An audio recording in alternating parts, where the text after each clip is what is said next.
Welcome to Heart Speak Podcast, episode 51, Numerology for the Soul. I love numerology. When I was taught it very early on in my life, it made so much sense to me. And then when I studied it at a deeper level, I went, yes, this tells me so much about myself, my strengths, my challenges, what is my action number, what am I here to do, and what is my destiny number, how's that going to turn out? And I want to share that with you today. As well as that, we'll look at your name, the name you were given at birth, maybe the names you've changed. So when you came onto this planet, you chose not only the date of birth, yes, you did, and you also chose your name. And you may say, no, like me, my sister chose my name. But truly, there was a part of me that already wanted to be called this name. And so I like the ancient cultures, or many cultures, that will actually listen to the womb of a pregnant woman and listen to what the baby says they want their name to be, and let that name come forth. I chose fairly wisely. If I look at my name, my last name, my family name, is actually Page. And that is about being a messenger and a writer of books, which is perfect for me. And then my mother's maiden name was Hawkins. Hawk, the messenger of the spirits. So I have two parents who both provided me with a name that was pertinent to who I am. Maybe you could look at your name in that way. But we're going to look at it in a deeper way. And this will allow us to be really focused on why are you here on this planet? What are you here to do? So let's start by looking at the date of your birth. Now, I would suggest if you're driving or not in a place where you can actually concentrate, you wait until later to do this, because you really need to have your pen, your pencil there, and the paper, and be able to work with these ideas. You ready? Okay. Write your date of birth down on the page. Okay. Doesn't matter if you put the month first or the month second, it's all going to add up the same.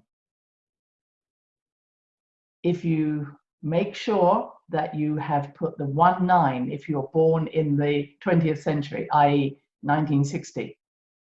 And if you're born in the 21st century, please put the 20 if you're born in 2003, for instance. Okay. Now, you're going to add across and add up all the numbers that you've written down until you come to probably a two-digit number. 0, 0 is nothing, so you don't add that in. Now, I know I may be going very slowly through this, but I've worked with numerology many, many times, and I still get people go, what? How did you get there? Now, for some of you, we're visual. Some of you are just listening. I'm going to just talk as if my date of birth was the 2nd November 1960. Now, if you would like to just write this number down, you can see how I get to what I'm going to tell you. So 2, 1, 1, doing it in the English way, but I could say 11 and 2, doesn't matter which way, still comes to 4. So 2 and 1 and 1 are 4. That's the day and the month taken care of.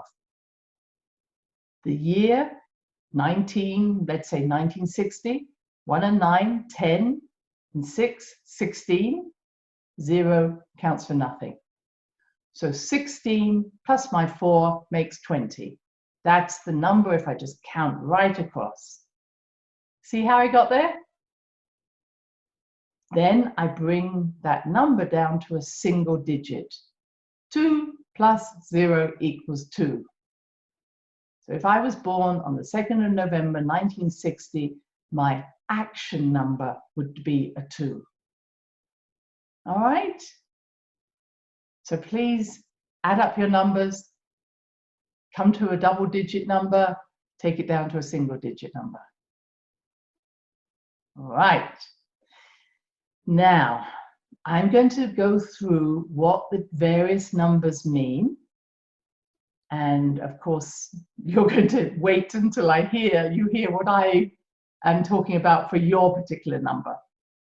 But each number is going to be reflecting something else even a little later on. So just listen to all the numbers. It's going to be meaningful for you. So what does it mean if your number at the very end became a 1? 1 means you are a leader. Yes, you are. I get very worried if I meet people whose number is 1, their action number is 1, and they're not leading. Leaders need to be out there leading, taking the front of the line, being in the spotlight maybe, taking the initiative. If you're not, do something about it. 2. 2 is the number of the carer. So it's almost like the carer who takes care of the leader. Not always an easy number, she says, because I have a part of my number is that 2. We can get lost in taking care of other people. So very caring, nurturing, responsible. Yes, they would be 2 numbers. What one has to be careful of as a 2 is that you don't lose yourself in taking care of others, that you make sure you take care of yourself. 3. 3 is the number of the architect, the creative thinker, the inspired thinker. This is wonderful. You're into design, creation, thinking.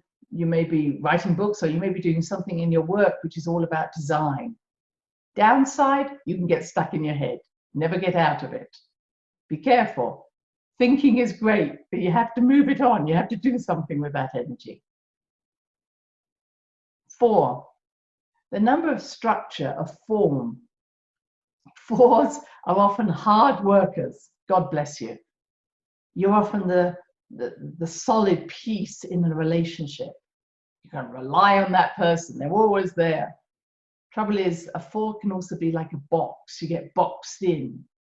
So 4s have to be very careful that they're not always being the springboard for everybody else's creation, but you're boxed in. So 4 is a number of structure and form, hardworking. Don't get locked in. 5, or change. What it means is this person is always going to want to be flexible, changeable, maybe lack commitment, if I'm honest. I've met some 5s who have real trouble really committing to relationships. They're always moving off when things get difficult. So 5s have to be careful not to run away when things are difficult. But 5s love travel, change, new people, new situations, and they may actually be in a job that involves change. They help other people to change. 6, oh, look at that lovely figure. If you think of the 6, it's got that lovely round piece on the bottom of the 6. These people are gregarious, sociable, cuddly, nurturing. And if you're saying to me, that's not me, well, you better do something about it. 6s like partying. They like to bring people into their house. They have the cookies in the jar. They make people comfortable. Very caring beings. 7, oh, the downside of a 6 is you can be caring for everybody else. Be careful not to party too much. Very much make sure that you comfort yourself. You bring what your pleasures are into your life. 7, mystic. Think of where the 7 is. It has that figure where you have the bar at the top and then the line. So the mystical being of the 7 is the one who knows things, intuitive, loves to be alone, loves to be in nature, loves to learn about spirituality, may actually have difficulty connecting to other people. And that probably is the downside of the 7. They have this wonderful wisdom, but they can't bring it through because they're out of this world. So the 7 needs the time to be alone, but must be careful not to hide themselves. 8, look at that lovely figure of an 8, that figure of 8, we call it, that infinity sign. Love it. And those 2 circles of the 8 are spirit and matter. And I always feel with an 8, you are a very practical person, very responsible, and you are really the person to bring in if someone wants to reorganize their home or be an organizer or an administrator, but must balance again the spirit with the matter. So if you get too locked into details and plans and being there again to administer everybody else, then take time out to flow into the spirit. And if you get too lost in the spirit, make time, sure you have time to be here on earth, be practical, but also pleasure of the earth. So the thing about the 8 and the figure of the 8, you need to keep flowing, keep moving, and making sure that both spirit and matter are given attention. And the 9, opposite of the 6, that lovely big circle on the top of the 9, this is about someone who is going to be more altruistic, more humanitarian, more interested in the big social changes, social idealism. And the thing that a 9 I see really gets them into trouble is when they think small, when they get into their ego, when they get into their worries. 9s need to stay big. I've known a few 9s who tripped themselves over worrying about money or worrying about small matters. Now, there are 3 sacred numbers. If before you got to your 2, let's say, you were an 11, so you may have counted out your numbers and you became either a 29, and 2 and 9 is 11, or you might have been 38, 3 and 8 is 11, you get me? So if you were an 11 before 1 and 1 equals 2, then an 11 is a pioneer. And a pioneer means you're always going to be ahead of the game. You're always going to be doing things that other people aren't doing at the moment. I'm an 11. People often say to me, why are you moving on when you could actually be highly successful by staying where you are? And I'm kind of bored. Once I've started something, once I'm doing something and pioneering it, I'm ready to move on. So when I meet people who are 11s and they say, everybody's worrying because I'm off to go and do this thing, and they say, are you sure you need to be doing this? I go for it, because 11s are very connected to intuition, very connected to spirit. And I think the downside of 11 is to become that 2, 1 and 1 equals 2. Sometimes I go into being a 2 and I take care of people, I look after them. And then all of a sudden there's a frustration in me that goes, I'm an 11, get me out of here. And I want to fly free. I want to be innovative. I want to be honest to myself. Am I talking to any 11s out there? I'd love to hear from you on my comments board to see what you come up with. Okay, 22. So once again, if you had a number that was 22 before you were 4, then listen to your 22. So 22 is the number of transformation. And I think for 22s, their life is constant transformation. In other words, if they get static or stagnant, that's really a problem. They often work in businesses where they are the person that goes in and turns the business upside down and can be quite ruthless. Okay, we're going to get rid of you and we'll get rid of that branch of that work. 22s can be quite ruthless in their pruning down of a corporation or a family or whatever. But 22s have that wonderful energy of transformation. And as I say, if they don't transform themselves, they run into problems. And the final number we look at is 33. 33 is the number of the Messiah, the person who sacrifices themselves for someone else. And I say it in that way because I often meet 33s, 3 and 3 becomes a 6, and they're very caring, very loving, but there is this sacrificial side to them. And I have to say, don't do that. Don't sacrifice yourself. Be a leader in terms of moving into that higher energy of change and energy of spirituality, but don't sacrifice yourself to do that. Making sense? I hope so. So once again, the numbers I've been working with are called your action number. And this action number will run throughout your life. So my 11 will be in me from the moment I was born to the moment I die. And I have 11s in my family. So I watched as how they brought that pioneering spirit through. I also watched as one of my members of my family didn't, how they stayed in the 2. No disrespect, that's fine. But living your truth is really important because it's what you chose. All right. Now, the next thing is to look at your numbers and just say, do I have any patterns in my numbers that keep repeating themselves? So I just happen to have a number of fives in my numbers. When I write my numbers down, there's a 5, and there's another number that comes to 5, and then there's another number that when I add that up, there's a 5. So in my numbers, there's a lot of 5. So let me give you an example. So if I was born 5/23, which I was, then I have a 5, and the 2 and 3 is a 5. It makes me the Gemini. If that's looking at it from an American point of view. So you see I have 5 and then another 25, and I was born in the 1950s, so I have another 5 there. Understand? So you want to look at, have you got any numbers that keep repeating themselves when you look at the day, the month, and the year? Now, all those 5s in my numbers makes me very movable, flexible, very similar to my Gemini. And I find that very interesting, is that sometimes numbers follow us into our astrology. So someone who is a Cancerian may have a lot of 6s, or someone who is a leader or born in, let's say, Capricorn times, which is very much about the one, maybe one beginning there, maybe that leader. I don't want to lose you there.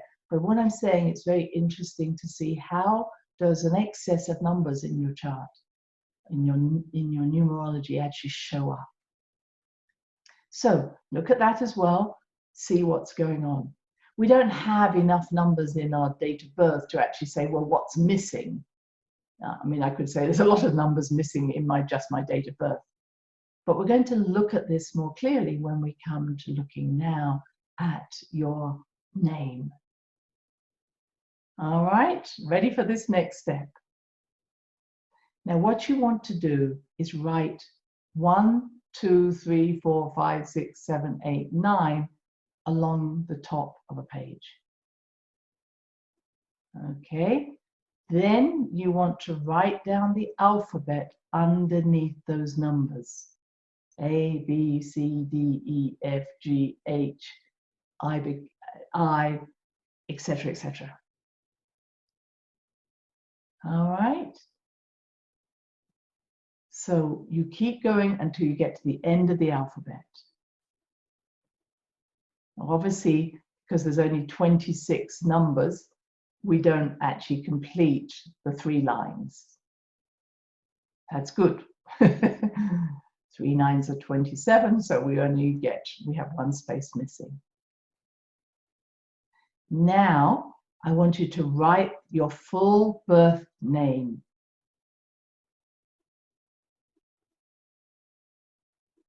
Okay? Now, here's a little piece that you need to know. If you have Y in your name, that Y becomes a vowel if it is the only vowel in that sentence or that name. Now, what I'm talking about is if your name was Cynthia, you actually are going to say that first bit is sin, thea. So the sin, the Y becomes a vowel. Same with Sydney.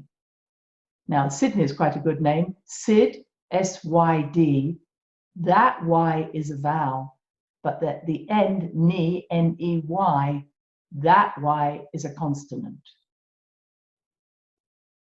Again, welcome to write to me if I'm causing any confusion here. But Sydney is a fairly good name to look at. That Y, the first one, because there is no vowel in that first section, you're going to call it a vowel. Second one, there is already a vowel. You're going to call it a consonant. Whew. All right. Now, you want to put the appropriate number for all. Let's start with all your vowels. So please look at the vowels in your name and put a number by them or underneath them.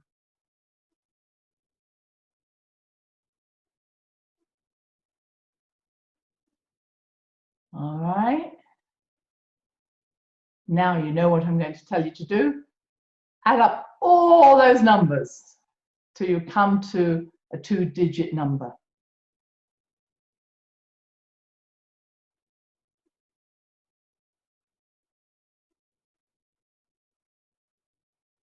If I'm going a little fast for you, don't worry, you can keep coming back to the recording and listen again. Once again, if you get a 2-digit number, you want to bring that down to a single-digit number. 3 and 8, 11, going to a 2. 3 and 7, going to 10, 1 and 0, 1. All right, so now you have your soul number. This is what feeds your soul. This number feeds your soul. It's like an inherent part of you that needs to be heard. So once again, it goes through the same way of looking at those numbers as I've already described. If your soul numbers are 1, there's a part of you that's that inner leader. The 2, the inner carer. You need to care for yourself. 3, you have an inner inspiration. You have ideas that come from within that need to be expressed. 4, you need to make sure you have time for your own structuring. 5, you're always going to be changing from within, etc., etc. All right. Now, you know I'm going to say the opposite. The next thing, put the numbers that align to your consonants. For me, it would be C, H, R, S, T, N, etc. Put all those numbers down.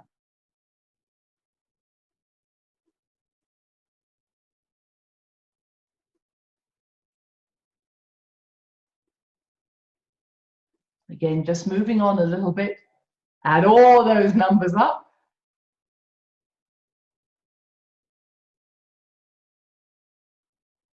If you have a 2-digit number, which you probably do, bring it down to a single digit. And this is your personality. This is how people know you, what's on the outside, how you come across.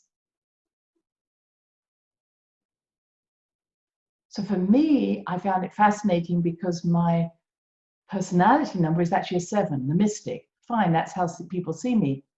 But it also, when I was a child, or even now, I need time alone. I'm shy. So I wasn't a number that said, yay, let's get out into the world.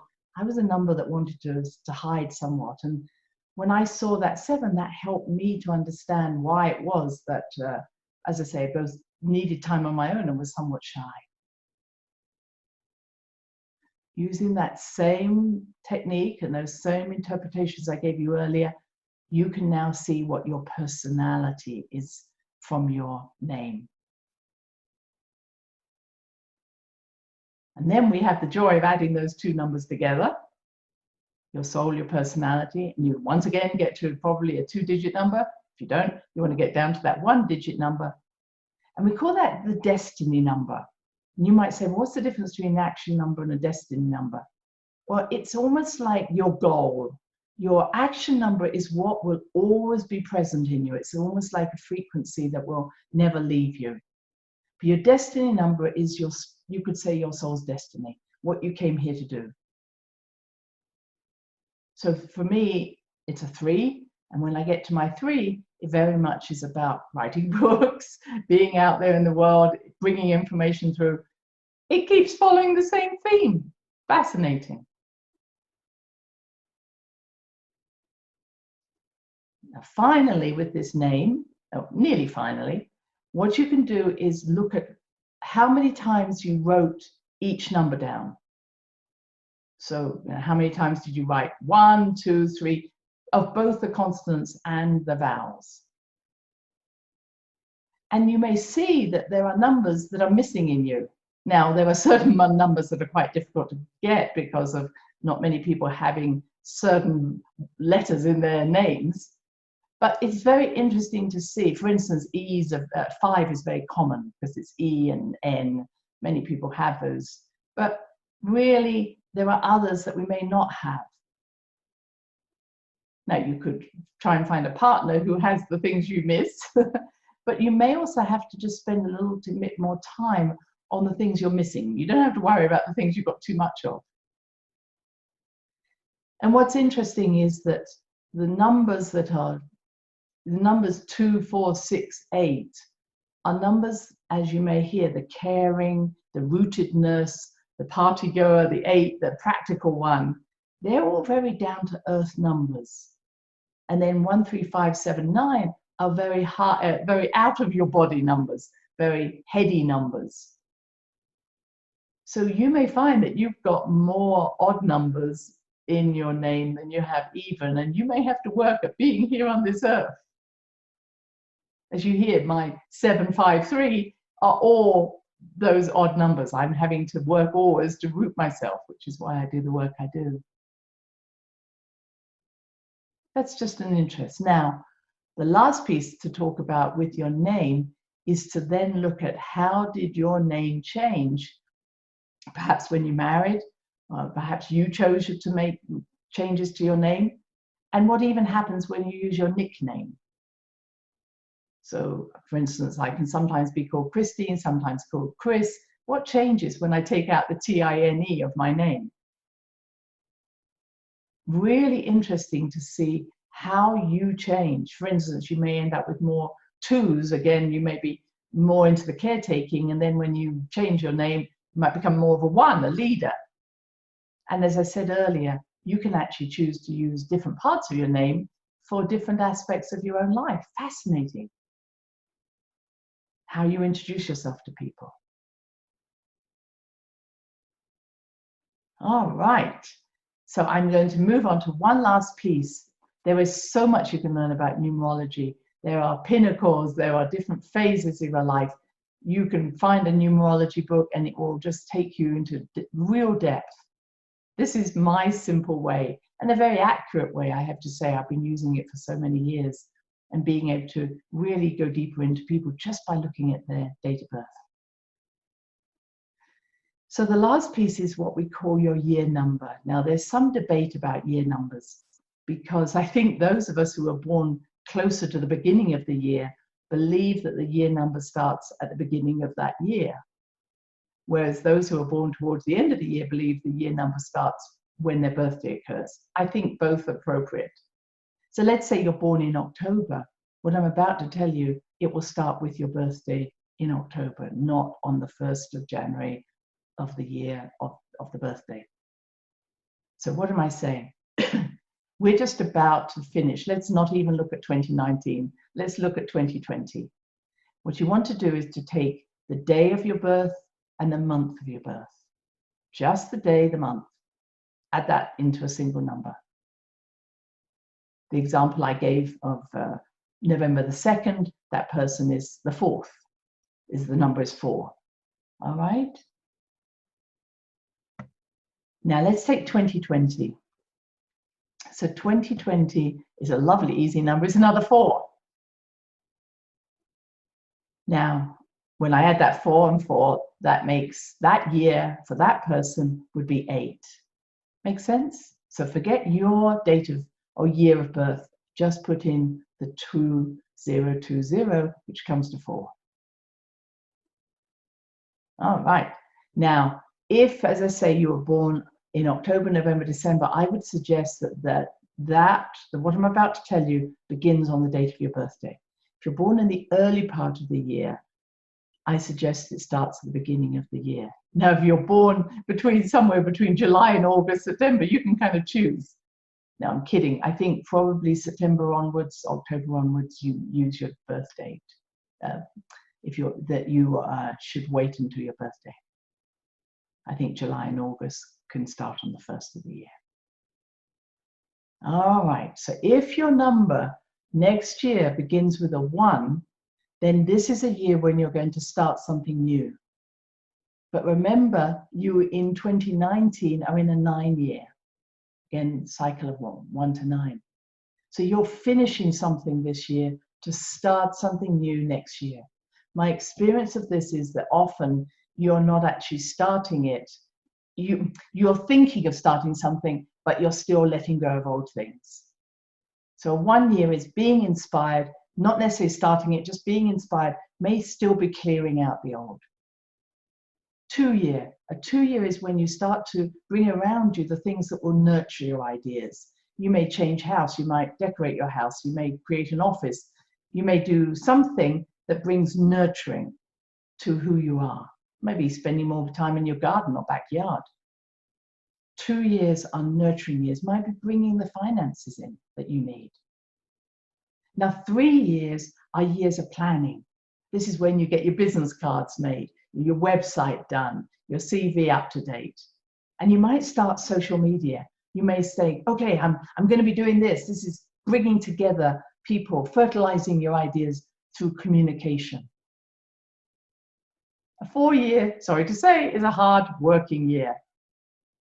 Just buckle down, be practical. But this is really putting your ideas into practice. So everything you've been building over those last 3 years, okay, now I'm doing it. 5 year, change, not big change, but refinement. It also could be travel. I'm traveling around to find out what else I want to do. Meeting people. So it might be travel, new education, new courses, but it's all based on the ideas that you've had in your 1 year.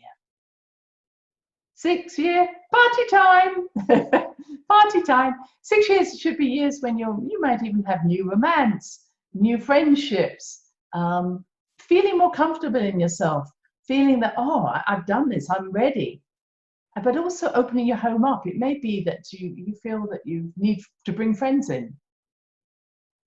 Because 7 year is the mystic year, the sabbatical.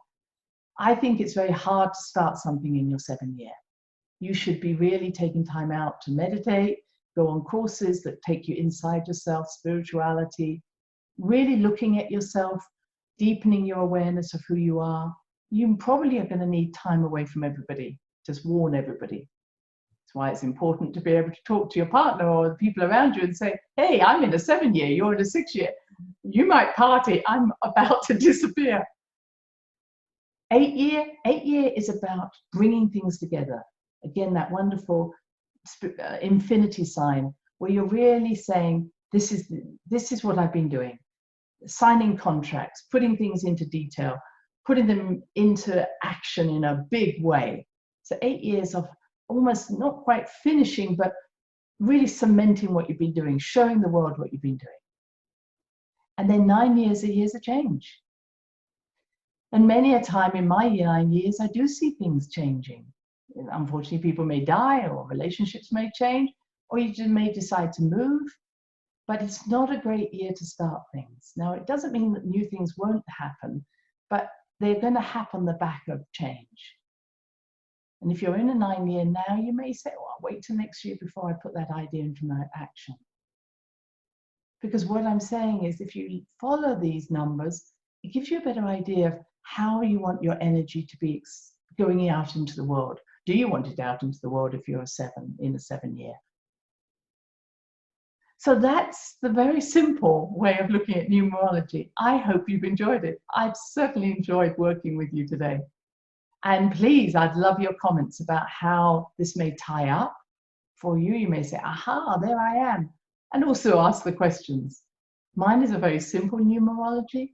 There are certainly, as I say, many books that go very much deeper. But you know, I've always found simple is best. Sometimes we can confuse ourselves. So until we speak again, follow your heart, be kind to yourself, and many blessings. Thanks for listening to the Heart Speak podcast with Dr. Christine Page. Remember to check out other episodes in the podcast archive section on www.christinepage.com. And do share with friends, family, and colleagues. Join us next time for another edition of Heart Speak.